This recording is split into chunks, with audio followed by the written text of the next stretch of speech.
Identidades. Bienvenidos a una edición más del podcast Identidades, que es una producción de la Secretaría de Cultura de Michoacán a través del Centro de Documentación e Investigación de las Artes. Nos encontramos hoy con la maestra Alejandra García Moreno. Ella es licenciada en Historia, tiene una maestría en Estudios de Literatura y hoy nos va a hablar sobre un tema sumamente interesante, que es un poco de la vida cotidiana a través de algunos documentos de la época colonial. Bienvenida, maestra Ale, ¿cómo estás? Muchas gracias, Sofi. Muy bien, muchas gracias. Muy contenta de estar en este podcast. No, pues bienvenida y pues muchas gracias por aceptar esta invitación.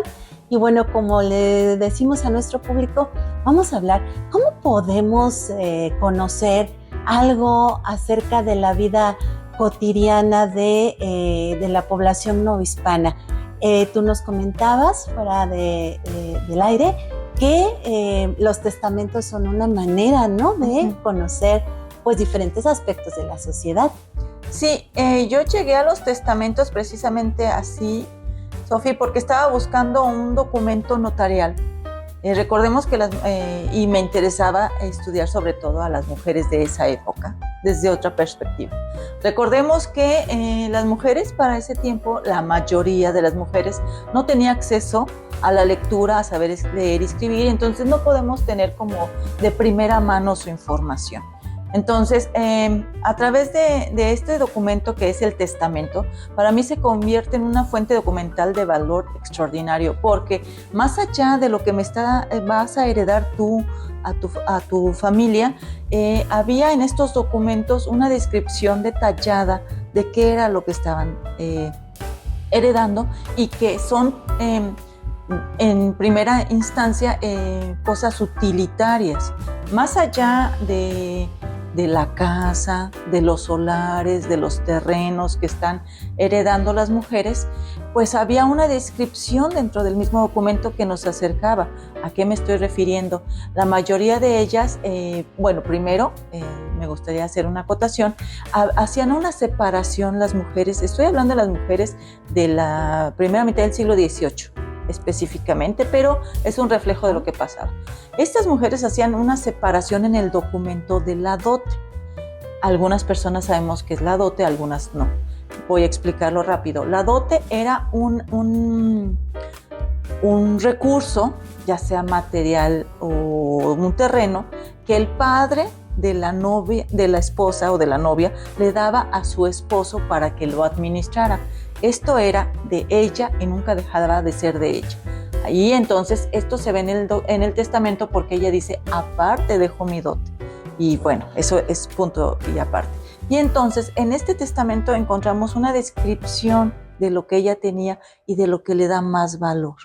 ¿Qué podemos encontrar en este testamento? Pues encontramos sus alhajas, que a la vez heredaron de sus madres seguramente, y hay una descripción de las alhajas.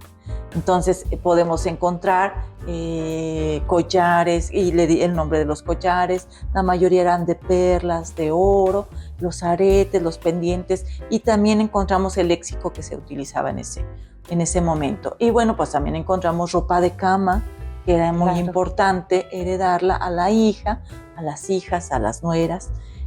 También encontramos, y que nos da otra perspectiva de su vida religiosa, cuadros religiosos, que tenían muchos cuadros religiosos. Devociones. Y eso nos hacemos una inferencia de a quién la familia tenía la devoción, a qué santo, cuál era su estatus o qué les interesaba. Y bueno, pues encontramos también esclavos. Hay una separación que hacemos, bueno, yo que estoy haciendo para mis trabajos, que es como lo material y como de alguna manera lo humano. Sabemos que la esclavitud todavía en la primera mitad del siglo XVIII era muy natural, y bueno, pues a lo mejor choca un poquito con lo que tenemos, pero bueno, en los testamentos también se heredan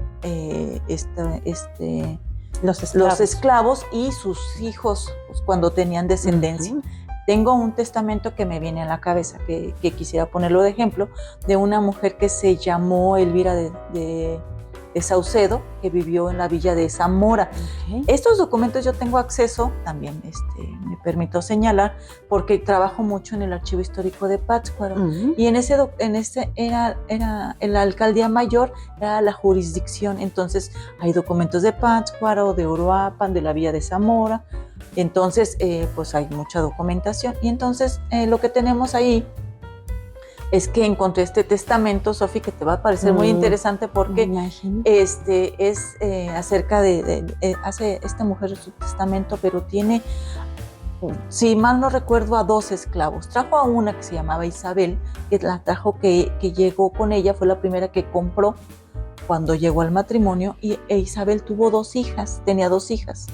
Estas esclavas también pasaron a ser parte de propiedad de la señora Elvira. A su vez, estas esclavas pues tuvieron hijos, y estos hijos también, los bebés, los niños. Hay una descripción muy detallada de la familia, pero esta mujer al final de sus días pues les otorga la libertad a toda la familia como agradecimiento porque esta mujer no tuvo hijos, fueron su familia. Entonces se ve este tipo de situaciones que conocemos un poquito más de la vida, de cómo estaban estas relaciones, y ahí dice pues cómo vivían sus días. Todo esto lo podemos encontrar en el testamento, que me parece como más cercano. Pero también la contraparte, también tenemos el inventario de bienes, que ya cuando el testamento se hace antes de la muerte, y el inventario de bienes se hace después de la muerte del que está haciendo el testamento, y allí también hay mucha información, porque allí sí es levantar un inventario detallado de cada cosa que encontrabas en la habitación, y también había un aprecio, esto es, le ponían precio de la época, entonces para dividir las cosas. Entonces, pues a mí me parece que este tipo de documentos, aparte de todo, porque tiene como este carácter triple, que es como social, como decirle a la sociedad lo que estoy dejando, civil, porque es un documento notariado, y eclesiástico, porque es para salvación de tu alma. Tú no puedes mentir cuando estás en el umbral de la muerte. Entonces, me parece que tiene estos elementos que nos da sentido de la veracidad, de que no nos pueden mentir en ese momento. Entonces, pues encontramos de alguna manera mucha información que para ahorita, para nosotros, para nuestros estudios de vida cotidiana, nos ilustra muy bien lo que estaban pasando en ese tiempo. Sí, es muy interesante porque nos dicen también sus creencias, sus filiaciones, los amores o desamores que tenían, ¿no? Por ejemplo. Y, por ejemplo, Ale, ¿es igual el número de mujeres que testan que de hombres o es menor? Digamos que es igual, porque es la otra parte de la sociedad. Estamos hablando de que el testamento, desde este lugar hay que verlo, era un documento de la clase privilegiada. Las clases que no tenían acceso a esto, pues no hacían este testamento. Entonces, este testamento, dentro de las clases privilegiadas, pues tenemos como la población, 50 y 50 siempre ha sido más o menos. La clase privilegiada siempre dejaba testamento, las mujeres. Y recordemos que era muy importante porque los matrimonios en este tiempo, olvidémonos del amor, estaban arreglados por conveniencias familiares, por compadrazgo, para continuar con los bienes, para que no se pierdan. Que tenía cierto sentido, pues si te da mucho trabajo, pues tienes que conservarlos, ¿no? Y entonces, estos matrimonios arreglados, recordemos que mucho tiempo en el siglo XVIII, los hombres eran mayores de edad, muy grandes, y las muchachas muy jóvenes. ¿Y qué pasaba? Que eventualmente el marido moría y ellas se quedaban jóvenes, viudas, a administrar. Entonces, por eso hay muchos testamentos en estos espacios, porque las mujeres seguían conservando su patrimonio, y entonces tenían que dejar establecido para sus próximas generaciones cómo se iba a distribuir. Entonces, sí me parece que es equitativo, pero por el nivel económico y que tenía esta sociedad en ese tiempo. No, pues es muy interesante. Y platícanos un poquito, Ale, ¿dónde podemos encontrar estos documentos o cómo tener acceso a ellos? Son muy accesibles en los archivos históricos, que bueno, yo lo encontré en el de Pátzcuaro, que es un archivo histórico municipal, pero también he encontrado testamentos aquí en el archivo del obispado. Es el archivo, antes era Manuel Castañeda, ahora es archivo de la Casa de Morelos. Exacto. Y allí, como los procesos, algunos albaceas eran sacerdotes o algunas monjas, entonces dejaban el testamento y ahí los podemos encontrar. Claro, no, pues es muy interesante todo este mundo, porque además de todo lo que nos cuentas, bueno, pues también es como interesante ver esto, que en la época colonial estén hablando de cariño, de filiación, porque es difícil encontrar, ¿no?, estos términos en la época. Sí, no, es difícil. Sí he encontrado testamentos donde dice, hay un testamento que tengo, que es el único que tengo, que he detectado para este tiempo, que están hablando en plural, que es una pareja de esposos que hacen su testamento, pero sí se declaran que han sido esposos y se han querido y que el amor, dije, ay, que bueno, por lo menos uno, ¿verdad? Porque los otros no hacen mención así específica de ese término que tenemos, que creo que nos decía Labrín, se me fue el nombre. Asunción, que nos olvidemos un poquito del término romantizado que tenemos en este siglo, que en ese tiempo, bueno, pues si te tocaba un buen marido, qué bueno, pero era lo que te tocaba, porque la familia pues tenía que tomar esa decisión por ti, ¿no? Tanto de hombres como de mujeres. Sí, sobre todo que era, bueno, la edad en la que se podían casar ya era de 12 años para la mujer y de 14 para el varón, ¿no? Entonces podían ser a veces muy pequeños o muy grandes, como tú decías.